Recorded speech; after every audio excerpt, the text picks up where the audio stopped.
Hello, it's me. I haven't made a video for a very long time. During lockdown, first time, I made some videos every day about surviving lockdown, if you're at home with children, how to get through the days, regulation, and they seem to go down quite well. And then I stopped making videos, and about a year ago somebody called Sam, who is a colleague of mine, suggested that I make another video because in the time between making those videos and then I'd been diagnosed with ADHD, and I've put off making this video because I didn't really know what I was going to say. I think she'd shared with me a video that someone else had made about their experience of ADHD and she said to me, why don't you do the same? And I think I thought, because I've got nothing to say. And part of it was also that I didn't really believe I had ADHD. I think at 52 or 51 as it was when I was diagnosed, it seemed a bit of an embarrassment to admit to this thing, to realise that I'd lived with it for my whole life and that if only I'd known sooner it might have helped a lot. But anyway, all of that to one side. And today is the first day of the holidays in 2021. I broke up from school yesterday, and I just feel that now is the time maybe to make this video. And I thought about writing the script, and I thought about coming on and doing my hi. I'm absolutely delighted to be with you, to talk today. But anyway, that's the side of me that I use in other parts of my life when I'm teaching or when I do a radio show that I do.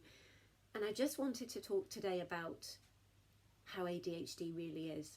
And so ADHD for me is about understanding that there's a big part of me that I put on as an act to get through the day, to get through my job. But actually ADHD for me is different, and this is me rather than the scripted me. And I thought one thing that might be really helpful, and I don't quite know why I'm doing this. I think I'm doing it partly for myself, and I think I'm doing it partly for the people I live and work with. And I'm going to try and make it as quick as possible, just to kind of give a summary of what it's like to be 52 and me and have ADHD, and maybe it might help other people as well a little bit if you are perhaps a bit like me and thinking, why do I feel and why do I find these things difficult? Because I think that's it. I think at the end of the day I've found a lot of my life really difficult, and it's hard to admit that because the people you love don't want to hear that, but I have, and I've really struggled with a lot of things for a long time. But having had a diagnosis has helped. It hasn't fixed stuff. There's still a lot of stuff that I find really difficult, which is why, you know, it is a disability really to have ADHD, much as there's fantastic things about it as well. I'm waffling, that's one of the things. One of the things I do is talk a lot, and this type of format's really easy because there's no interaction here and I'm not having to watch and see whether you want to say something or whether I'm talking too much, but that's what I do, talking. Being a teacher, that's quite useful because talking at children can be an important part of teaching, although I've realised that it is a weakness of mine in my career, and therefore I now talk a lot less. Hyperactivity, so I wake up in the morning, I feel a need to get up and move physically. I feel my brain is full and it's like just thoughts pinging in. I find it really hard to lie in bed in the morning. My job is busy and quite stressful, and I find it hard to switch off. So in the morning I'll wake up and there'll just be all these thoughts, but then they could be really important work thoughts, like something really major that's going on at work, or they could be also, oh no, there's dog hair in the kitchen and I haven't swept it up. And some days the kind of rank order of those things, my brain doesn't really care, it just something. I am now taking medication, and that helps a lot. So focus is a key thing, being able to focus on things.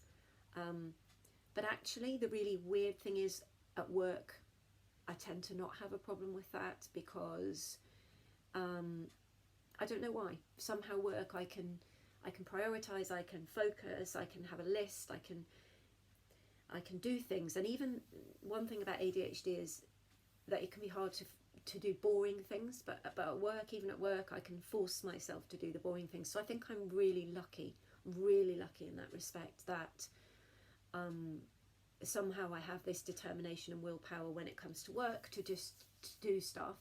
What's much more difficult is unstructured time. So why I'm partly making this today is because the first day of the holidays is a nightmare for me.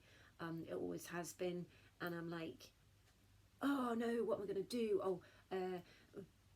So then now I know that and I realise it, and that's part of the thing of knowing that I have ADHD, is knowing that that's what I do, and that actually rest is really important and stopping is really important.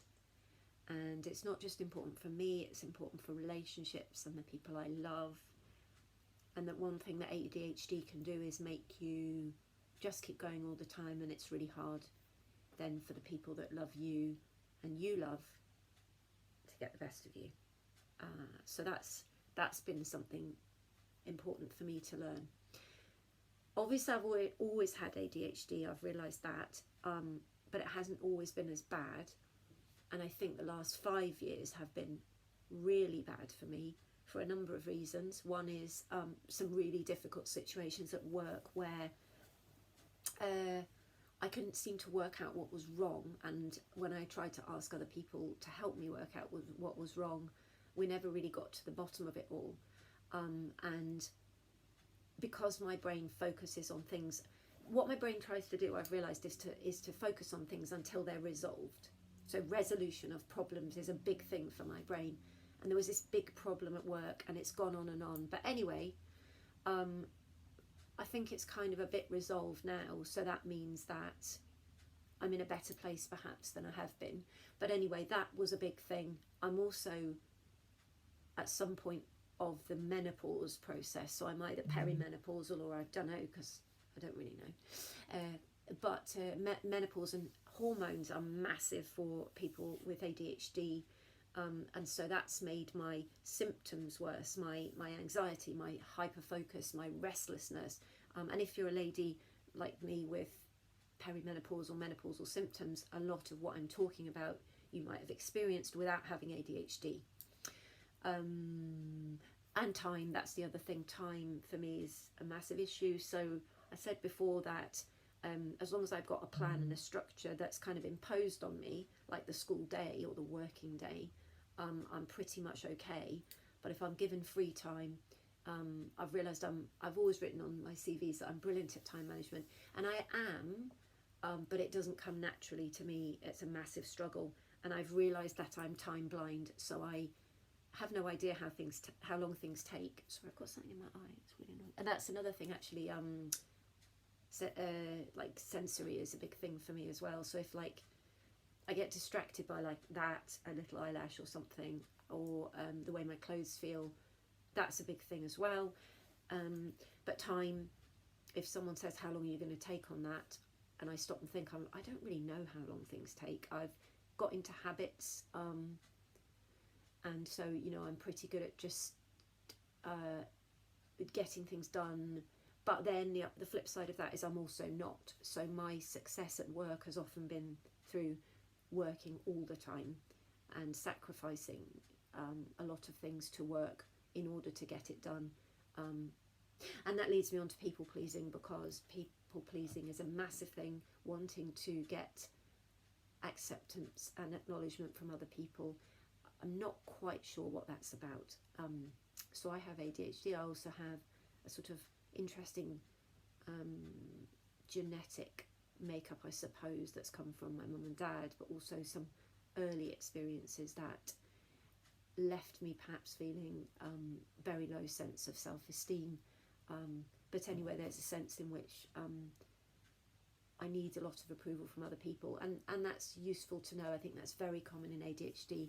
There's something that's a part of ADHD that's not officially part of the diagnostic criteria, called rejection sensitive dysphoria, which is where you live in fear of being rejected, but you also respond really badly to rejection. So I need a lot of approval from people, and that's a bit, it's needy, I'm needy.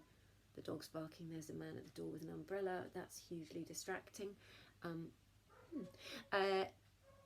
So I'm going to keep going because I don't want to start this again from the beginning, and as I said, this was to be a bit uncut and not one of my polished performances. I'm going to finish it in a second, but there's so much good stuff out there about ADHD.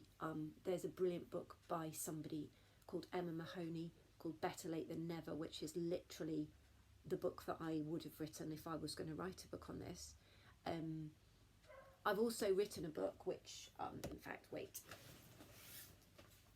This book I wrote called The Story of Myself, and it says it's about trauma and anorexia. It's actually about ADHD, because I've realised now when I look back at it that so much of it really is about somebody with ADHD. But as I say, Emma's book's amazing. There's also Jessica McCabe on YouTube, who's a woman who's much younger than me, but just her videos are just amazing. But I'm just going to finish because a year ago after I was diagnosed, I wrote a playlist that I kind of thought for me summarised a lot of the feelingy stuff, because there's a lot of feelings involved with having ADHD, and managing feelings and understanding feelings, and also suppressing feelings is a big part of what I do, and I've realised that, but when I do that it means that I'm not really the real me. And so the songs that I put into this playlist, I think they're a kind of musical story of what ADHD is for me. So the first is Never Enough from The Greatest Showman, and that's a bit like my life. Nothing is ever enough, and that's what I've come to realise and understand. So, you know, I can do something absolutely amazing and get all the accolades, and I can meet John Swinney and I can do it, but it's never enough. But that's okay, because it will never be enough, but actually it is enough. The show, which is, it was covered by Kate Rusby, but it's just this song about putting on a show, and I feel a lot of my life has been that, which is why I kind of wanted to make this video and not be a show. But it's hard, because I think that so much of the show that I've put on is what I think people like about me. So I'm trying to not keep putting on that show. Taylor Swift and Shake It Off. I think Taylor Swift is a genius. I think she is. I don't know what to say about her. I just think she sings my life a lot of the time. And Shake It Off, I think, is the song of the year, because I'm just going to shake some of the stuff off that I now need to put behind me. Something Inside So Strong by Labi Siffre. Oh man.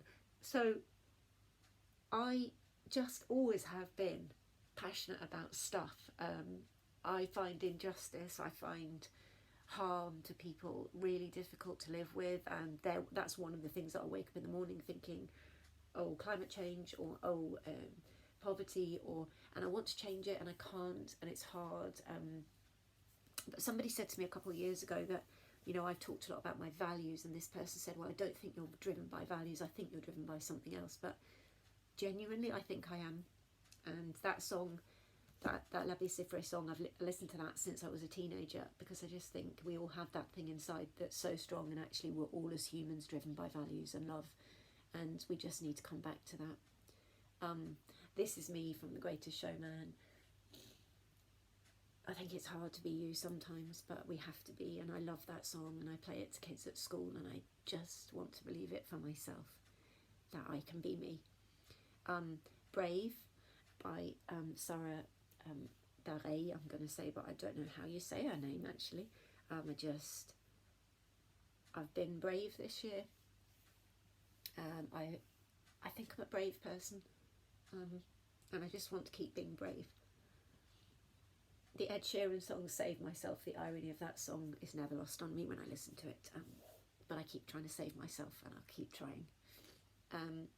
Justin Timberlake, Can't Stop the Feeling. I just love to move and dance, and the hyperactivity of me, there's something about that song that just is the song that just gives me energy and joy, and I just love it, and I love Justin Timberlake for making it. The Queen and the Soldier by Suzanne Vega. This is a song that I used to sing and cover with my brother, and it's the story, I thought it was the story of anorexia. I believe it's the story of anybody who keeps their feelings hidden, and it's a dangerous thing to do. And so Tilted by Christine and the Queens, I've no idea what it's about, but I just feel that's my ADHD. There we go. And my brother and my sister-in-law, we sang this and we danced to it one New Year, and I think that's the song that is ADHD for me. And then the last one is from Hamilton and Aaron Burr, Sir, and I do have to talk less and smile more. And to those of you that stuck with me this year, ever, thank you. And that's me